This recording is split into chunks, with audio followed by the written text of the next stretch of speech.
पहली बात तो ये है कि लोग टेस्ट क्रिकेट देख रहे हैं, क्योंकि बहुत लोगों को लगा था कोहली के रिटर्न के बाद कि टेस्ट क्रिकेट इंडिया के मैचेस कोई देखेगा ही नहीं। बहुत लोग देख रहे हैं ऑब्वियसली, क्योंकि इंग्लैंड में मैचेस है, ग्राउंड फुल है और ओटीटी में भी लोग बहुत अच्छा देख रहे हैं, जो देख के मुझे अच्छा लगा, व्हिच इज गुड। क्रिकेट चलना चाहिए हमेशा।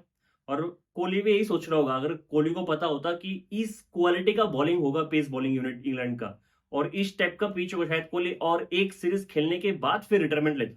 मुझे तो अब लगा कि गलत डिसीजन ले लिया रिटायरमेंट लेके, टू बी वेरी ऑनेस्ट। खैर, इंग्लैंड टॉस जीत के पहले फील्डिंग लेता है और रवि शास्त्री टॉस पे ही कहता शायद it's a good toss to lose for India, क्योंकि मुझे मतलब रवि शास्त्री को लगा कि पहले बैटिंग करना is good in this pitch. अगर मैं इंडिया के प्लेइंग इलेवन के बारे में बात करूं, एक Sai Sudarshan makes his debut which is good thing.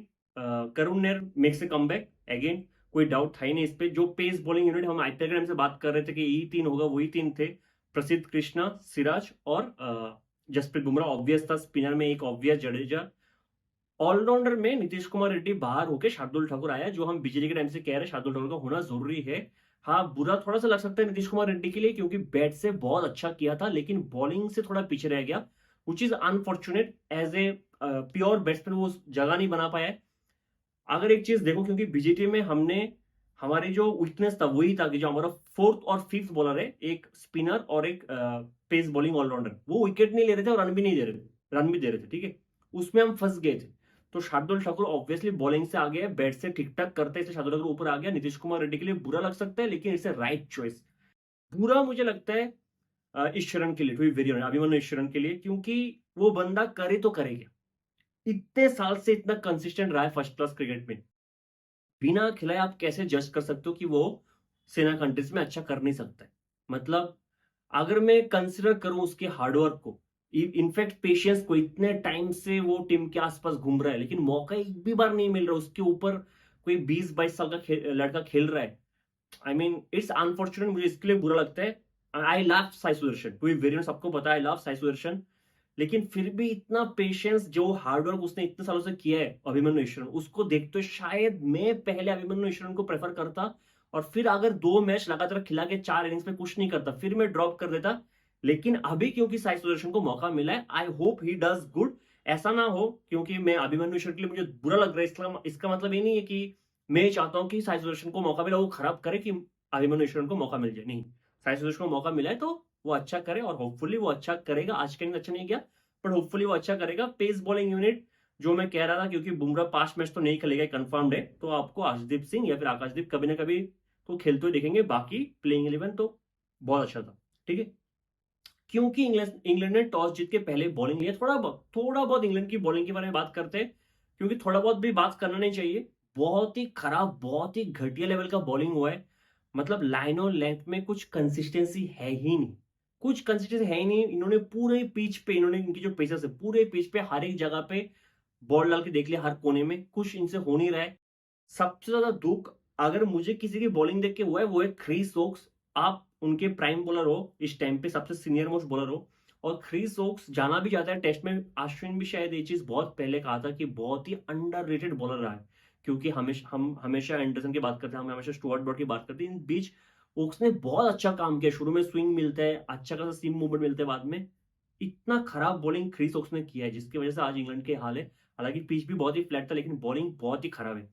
अगर आप रिसेंट टाइम्स पे कोई भी टेस्ट मैच देख लो, एक पाकिस्तान को हटा दो, पाकिस्तान के पिचेस हटा दो, कहीं पे भी आप कोई भी मैच उठा लो, मुझे याद नहीं आ रहा है कब मैंने ऐसा मैच देखा जहां पे न्यू बॉल के साथ पहले 30 मिनट्स, 1 घंटा कोई कुछ प्रॉब्लम स्ट्रगल हो ही नहीं रहा है बैट्समैन को, कुछ था ही नहीं पिच पे, या फिर बॉलर्स ने भी कुछ एक्स्ट्रा कर नहीं पाए। ऐसा मैंने बहुत कम देखा। ऐसा नहीं होता ना कि चलो एक दो एज लग गया, कैच कैरी नहीं किया, या फिर कुछ क्लोज एलबीडब्ल्यू, कुछ नहीं। और एक सरप्राइजिंग चीज अगर आप देखो, टेस्ट मैच पे हम जानते हैं कि सिंगल ज्यादा मिलता है या फिर रनिंग बिटवीन द विकेट ज्यादा होना चाहिए, एटलीस्ट पहले दिन में तो ये होता है, ठीक है। हमारे दो बैट्समैन ओपनर सिर्फ बाउंड्री पे डील कर दी, सिर्फ बाउंड्री पे बाउंड्री, और दो बैट्समैन फुल लेंथ की बॉल को तो छोड़ा ही नहीं। दोनों हालांकि अलग तरीके से खेले, केएल राहुल हर एक फुल लेंथ की बॉल को कवर ड्राइव किया, ब्यूटीफुल ब्यूटीफुल बॉडी पोजीशन, और जायसवाल हर एक फुल लेंथ की बॉल को शुरू में स्ट्रेट ड्राइव किया। हालांकि कुछ सारे गली के रीजन पे दोनों का एजेस लगा है, लेकिन बहुत ही सॉफ्ट हैंड से खेले, कुछ रिस्की शॉट था ही नहीं, कहीं पे लग नहीं रहा था कि विकेट आएगा आएगा। लंच से पहले शायद दूसरा ओवर था, लंच से पहले सेकंड लास्ट ओवर था, जहां पे कर्स का वो सेकंड स्पेल था। कर्स आता है over pitch delivery, full length का डिलीवरी, थोड़ा सा बाहर, थोड़ा सा हल्का आउटस्विंगर था, जहां पे केएल राहुल अगेन दूर से ड्राइव करते हैं। हालांकि इसी शॉट पे उसको ज्यादा रन मिला आज के दिन में, ठीक है। उस शॉट पे क्या था, जिस बॉल पे आउट होता उसका एल्बो थोड़ा सा बेंड हुआ, थोड़ा सा ब्रेक हुआ, जहां पे बाकी अगर आप कवर ड्राइव देखो एल्बो पोजीशन बहुत ही स्टेबल था, उस पे वो आउट हो गया। हालांकि ब्रिलियंट नॉक, 42 रन का बहुत ही खूबसूरत नॉक था। और जो चीज मैं कह रहा हूं जो बहुत ही अनयूजुअल है, 42 रन पे केएल राहुल का 32 रन सिर्फ बाउंड्री से आए, 8 सिर्फ चौका मारा है उसने, ठीक है। ठीक है, लंच से पहले साई सुदर्शन आ जाता है। साई सुदर्शन से मैं इसलिए डिसअपॉइंटेड हूं, चलो डेब्यू पे हर एक कोई नर्वस रहता है, और मैं तो एक्सपेक्ट नहीं करता कि कोई डेब्यू पे सेंचुरी मार दे, है ना। जीरो पे कोई भी डेब्यू पे जीरो पे आउट हो सकता है, ठीक है। लेकिन आउट होने का भी एक पैटर्न होता है। साई सुदर्शन के लिए जो बेन स्टोक्स का प्लान था बहुत ही लाउड प्लान था। ऐसा नहीं कि ये ऐसा ट्रैप बनाया जो साई सुदर्शन को समझ में नहीं आया, ऐसा कुछ नहीं था। जैसे साई आया, इनफैक्ट जसवाल के लिए भी बेन स्टोक्स यही ट्राई कर रहा था, एक लेग स्लिप रखा थोड़ा सा वाइड, और फिर डाउन द लेग बॉल डाले जा रहा था पैर पे, कि चलो तुम खेलो खेलो। और साई को पता लगा, साई ऑलमोस्ट 3-4 बार उसी बॉल पे बीट हुआ है शॉट खेलने के चक्कर में, जो कीपर जेमी स्मिथ के पास बार बार जा रहा था। फिर भी साई ने वो शॉट खेला और सीधा निक किया और कीपर के हाथ में, जो मतलब पता नहीं कि ज्यादा ही नर्वस हो गया, क्योंकि वो बहुत ही लाउड प्लान था, सबको दिख रहा था कमेंट्री बॉक्स पे, हम जो देख रहे थे कि सीधा प्लान है बेन स्टोक्स का, साई के पैर में बॉल मारेगा, चाहता है कि वो निक करे, बॉल जाए कीपर के पास डाउन द लेग या फिर लेग स्लिप के पास, और वो कर दिया है, डक पे आउट हुआ है। डक पे आउट होना प्रॉब्लम नहीं है, लेकिन दिस इज नॉट गुड, कि आपको पता पता होना चाहिए था कि क्या लाउड प्लान था, ठीक है। उधर पहले सेशन जो इतना अच्छा जा रहा था, लास्ट के 5 मिनट में 2 विकेट गिर गए, तो लगा शायद इधर से इंडिया स्ट्रगल कर सकता है। लेकिन लंच के बाद आता है कैप्टन शुभमन गिल, और लग भी नहीं रहा था कि टेस्ट क्रिकेट खेलना है, लग रहा था कि ओडीआई क्रिकेट खेलना है। इनफैक्ट जो ट्रिगर मोमेंट का सब बात करें आज के दिन, पहले तो पॉपिंग लाइन से थोड़ा सा आगे खड़ा है, बैकफुट ट्रिगर मोमेंट, पहले पीछे जाके फिर फ्रंट फुट पे खेल रहे हैं, आउटस्टैंडिंग बैटिंग किया, मतलब कुछ तो बॉल, गुड लेंथ के बॉल को भी जो बैकफुट पे पंच किया बेहतरीन। मूविंग ऑन टू जसवाल, वो इतना सिंपल तरीके से इतना अच्छा खेल रहा था, स्ट्रेट ड्राइव पे स्ट्रेट ड्राइव, स्ट्रेट ड्राइव पे स्ट्रेट ड्राइव, फिर जब बॉलर लेंथ खींच लिया तो कट, बैकफुट पे ड्राइव, आउटस्टैंडिंग बैटिंग दोनों कर रहा था। और सेकेंड सेशन पे 4.86, मतलब लंच के बाद, लंच से टी लेके 4.86 के रन रेट से रन बनाए, 4.86, कहीं से लग भी नहीं रहा था कहीं पे विकेट आएगा। दोनों के बीच बेहतरीन पार्टनरशिप हुआ है, बिना बेसबॉल खेले इंडिया बेसबॉल खेल रहे, मतलब रन रेट का कुछ प्रॉब्लम है ही नहीं इंडिया को, इतना आराम से बाउंड्री मिल रहा था।